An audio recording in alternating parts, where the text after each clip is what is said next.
He has asked me to recall and recant a period in my lifetime, in together with my wife, a period of time that takes me back approximately 20 years ago, more or less.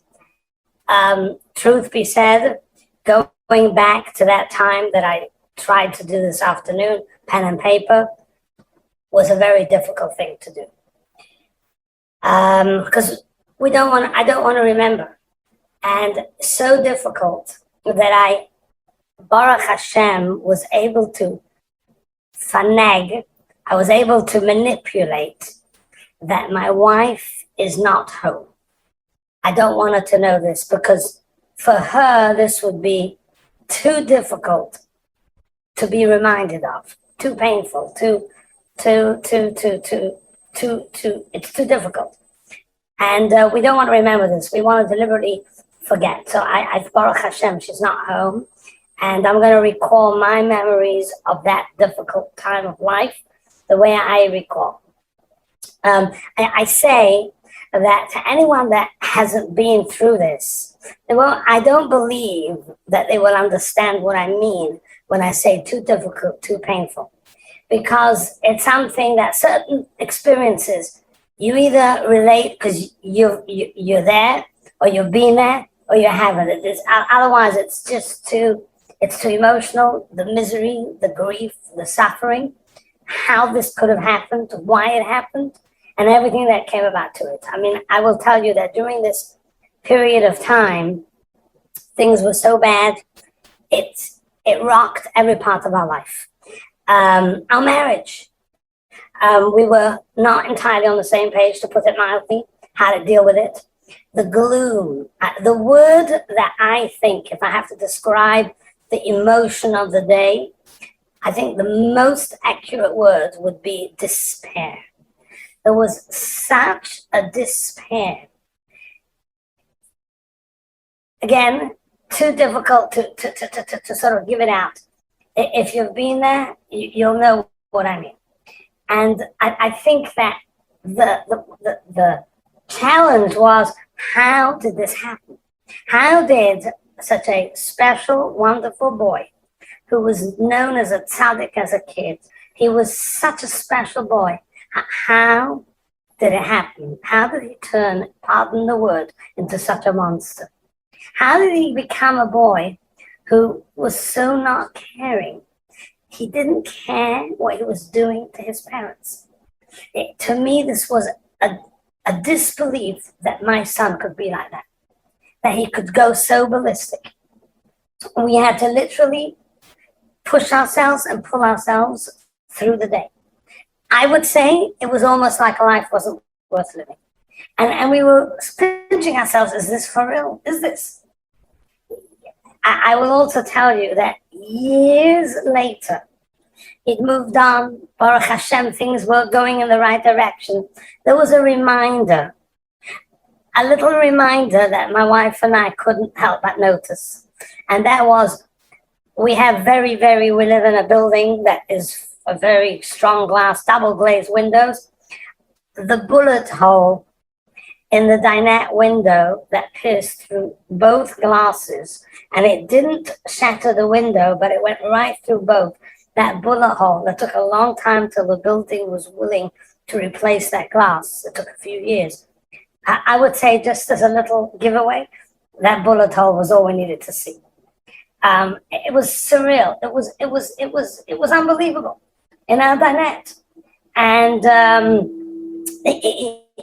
his being out all hours of the night while we were up and we were waiting and worried, where is he? Is he safe? He's 17, he's 18, he's 19, is he safe? Is he coming home tonight? If he's coming home tonight, in what condition? Is he going to go walking through the door? Is he going to be high? Is he going to be sober? Is he going to be all shut up?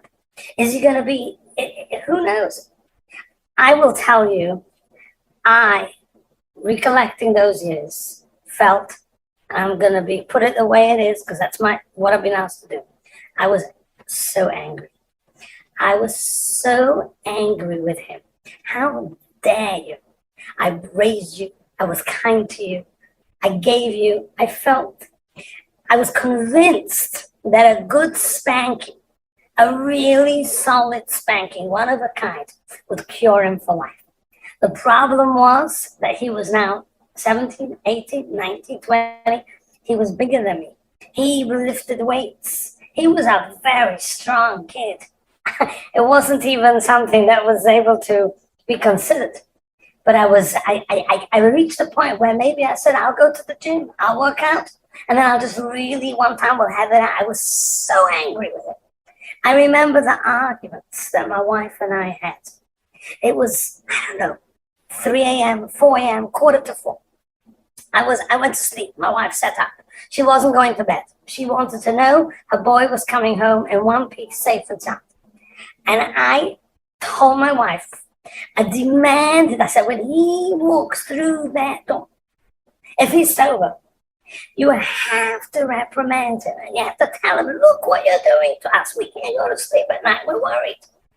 But my wife, as I said, at that point, we were not on the same page. When he rolled in, I didn't want to be there because I was too angry and I was afraid of the interaction that would happen. So when he walked in the door, I made a point. I heard him, but I just listened from the distance. And my wife, she was reaching out with somebody who was mentoring. He walked through the door. My wife said, "Did you have supper yet?" And he says, "No, I'm starving." And at 3:45 a.m., out came the frying pan and out came fresh chicken cutlets. This didn't happen once. This didn't happen twice. This happened dozens and dozens of times. To me, this was asinine.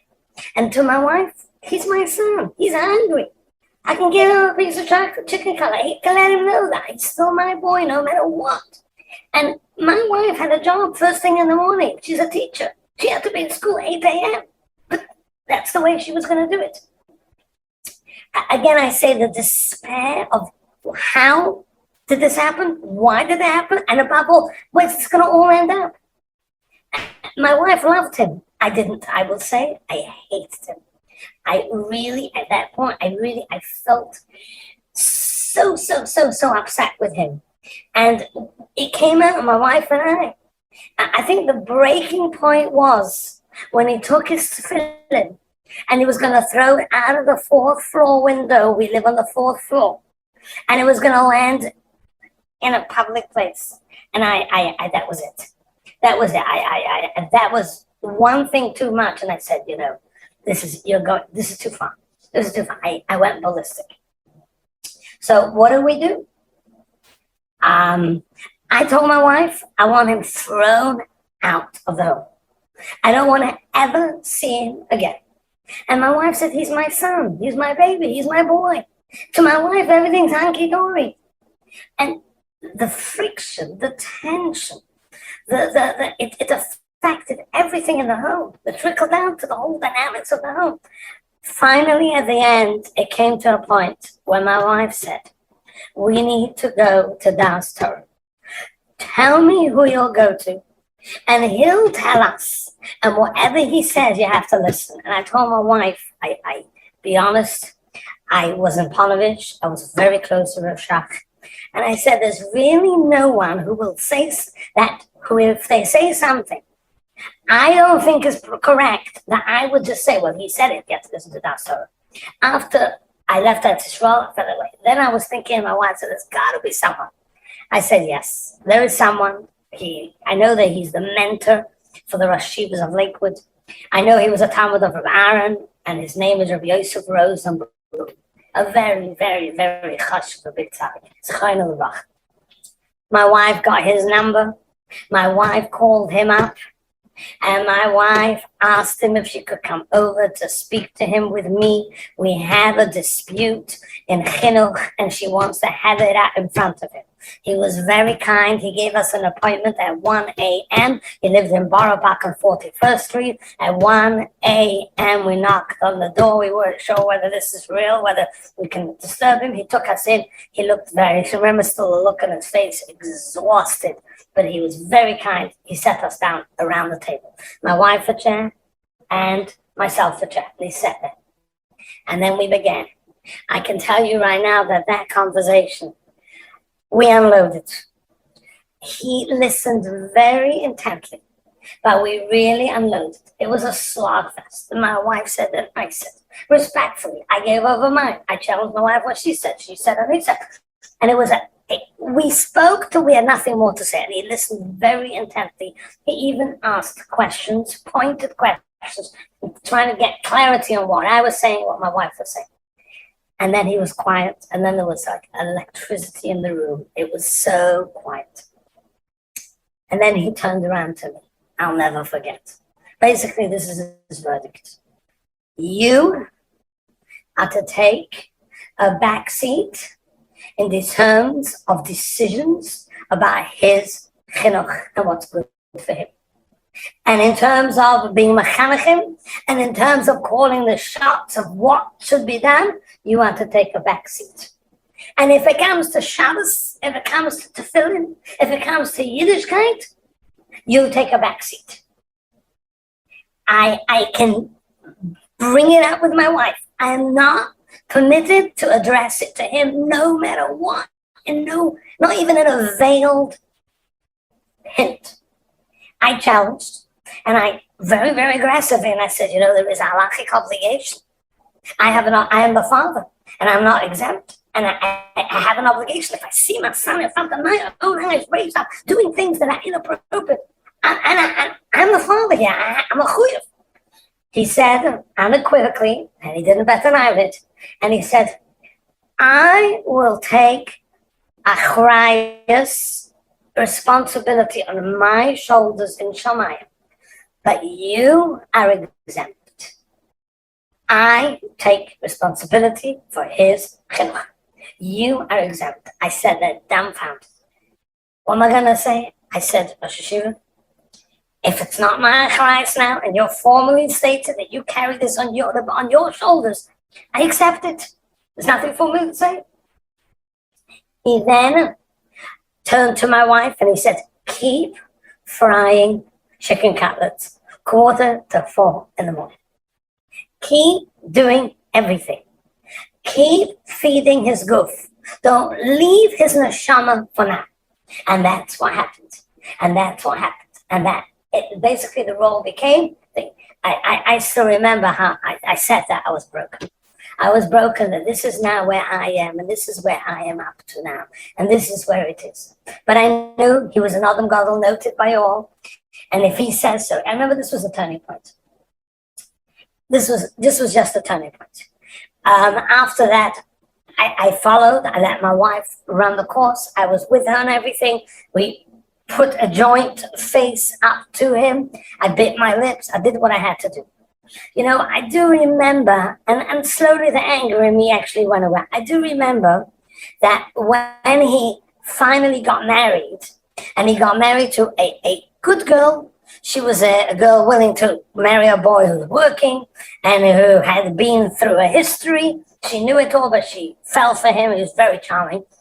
And she knew it, and her school principal told her, don't you dare marry that boy. That boy has a history, don't you dare. She didn't listen to the principal, who didn't show up at the wedding, because she fell all over my son, and she wanted him, and he's charming. And he basically has goodness in him. I do remember after he was married, I don't know what was in me, and he was sitting there Friday night, and he became, he was already now changed, and what happened was at about 19 or 20 years of age, I got him a great job. And he really wanted to make money. So that kind of set him to a structure in his life. And he utilized the job. He climbed the ladder. Very high. Executive Vice President, Baruch Hashem, Parnassus today, Bali Ein Har. But he was married a year. And I remember so one Friday night, there was no one there but me and him. And I sat with him, and I remember I said to him, you know, I won't mention his first name, but I said, we'll call him Shimon. I said, Shimon, I want to tell you something. I'm sorry. I'm sorry for not understanding you. I remember still we sat there that Friday night, galling in tears. And he said, Tati, I can't believe I can't believe that you would ever say that. It's not. I said, I know. I said, and my parents, there was no such thing. Parents were right. It was the way it was. There was no such thing. I said that.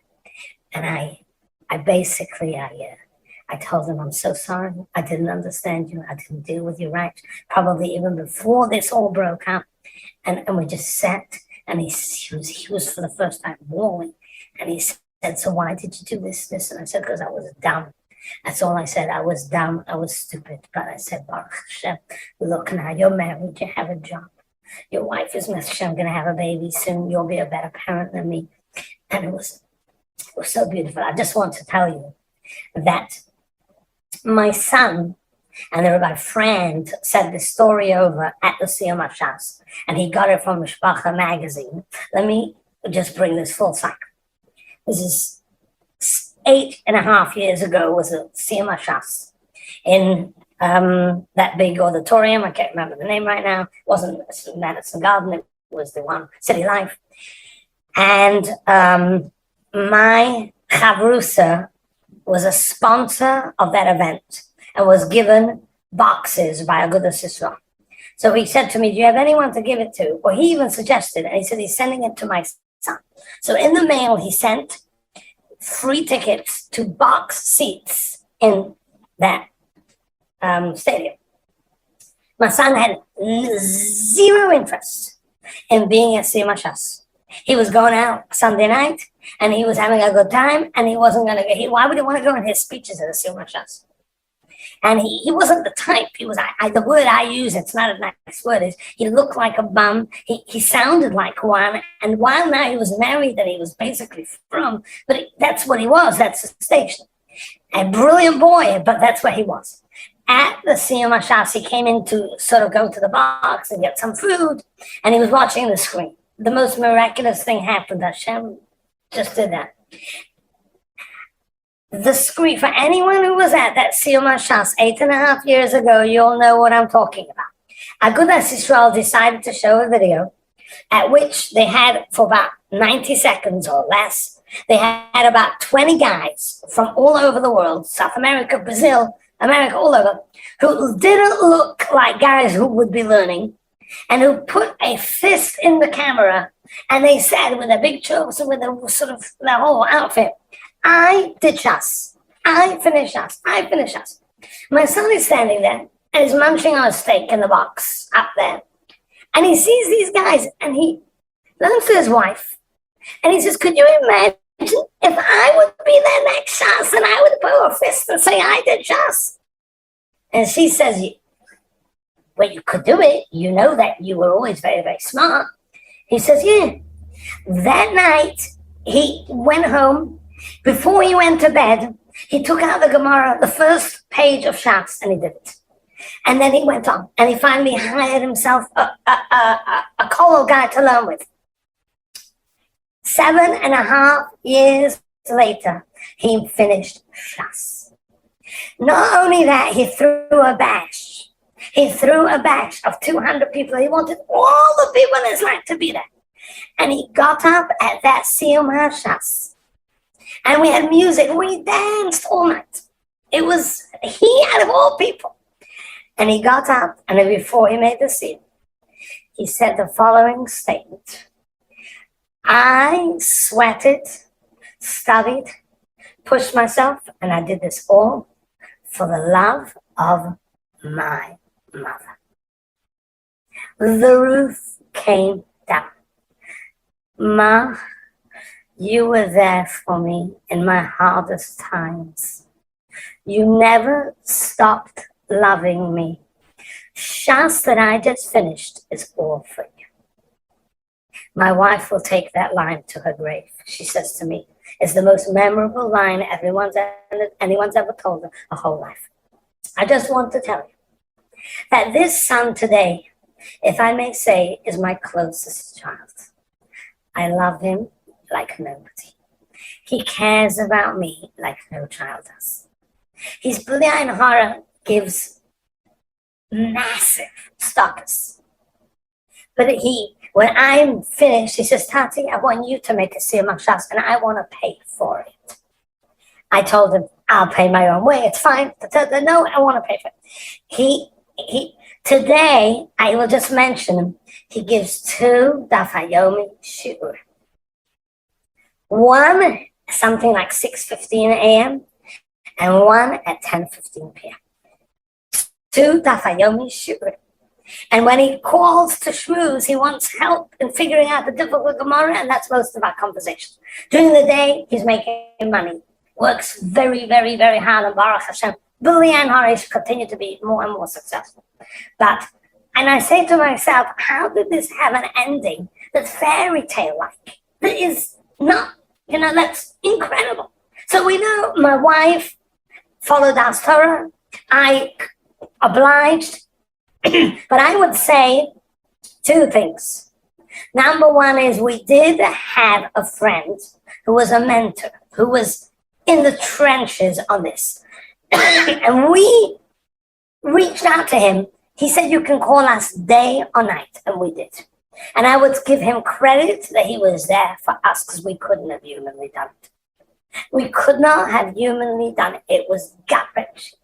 Again, to anyone that hasn't been there and didn't have an adorable child who just went bananas and acts like a monster. And then I feel the word I'm going to use again is despair. The sheer despair that we went through is non-describable. And I will say to anyone who relates, don't altis yash. If my story can tell you one thing, it's easy to say. It's easy to say. My wife was, I would say, stronger than me because she had the conviction and she was close in contact with a mentor who she was the one really who spoke to. So she did not despair. I wasn't quite like that. So that's one thing. Don't despair. Life is a long story. It takes it takes a long time till life goes full cycle. It's a long story. This is one thing I say over here. Do I know Hashchashbonos of Shamayim? But one thing I see, don't despair. Do not despair. And when you feel that you're despairing, you have to have somebody mature, wise, who knows a little, who can lift you up. Who's going to lift you up. It is vital because if you don't despair, my son saw my wife wasn't despairing. He saw my wife, believed in him. Nobody would cook a cutlet 4 a.m. for a child they loved if they were despairing that you're a trash. So he sensed that. It probably kept him going. And then the other thing I do want to mention, I know this sounds like frum talk, but I believe that this is really the schus that we had. The tears that we shed for the sake of our son. And I'll say again, I give credit to my wife. To this day now, the tefillos and tears at Neiros Shabbos is a whole thing. We know mommy better light right away because we don't want to have to wait for the Suda so long. The tears of Adlakas Haneros. The Chazon Ish, great sage of the century, testified he would never have gotten to and become what he became without the tears his mother shed at Neiros Shabbos. So for the mothers in the audience, the tears of Neiros Shabbos when you're like, it's an opportune time. You give a little bit of tzedakah, the Zapi Kabbalah, you give a little bit of tzedakah, and then comes the time to daven. The tefillahs that are done when you're engaging in a mitzvah of bring Asheri and Shabbos and being mechaber the Shabbos with the mitzvah Neiros Shabbos and combined with tzedakah has the power to do no human being can fathom. And miracles do happen if Hashem wills it. And Hashem wills it with tears because even though after the Beis Hamikdash was destroyed, Share Tefillos Ninalu, the gates of Tefillah were locked. Share the Ma'os Lo Ninalu. The gates of tears were never locked. They're open. May we be zocher that we should all share. Every single one in the audience should get their turn sooner rather than later to tell their story, their fairy tale that sounds at the time incomprehensible, disbelief, impossible, and miracles do happen. Don't despair. share the tears and with siyata d'shmaya and own the with a mentor, a person who can always lift you when you fall. May Hashem help us that we should have nachas to be makadesh, bring nachas throughout to our Kodesh Baruch Hu, the Borei Olam. Have a good night.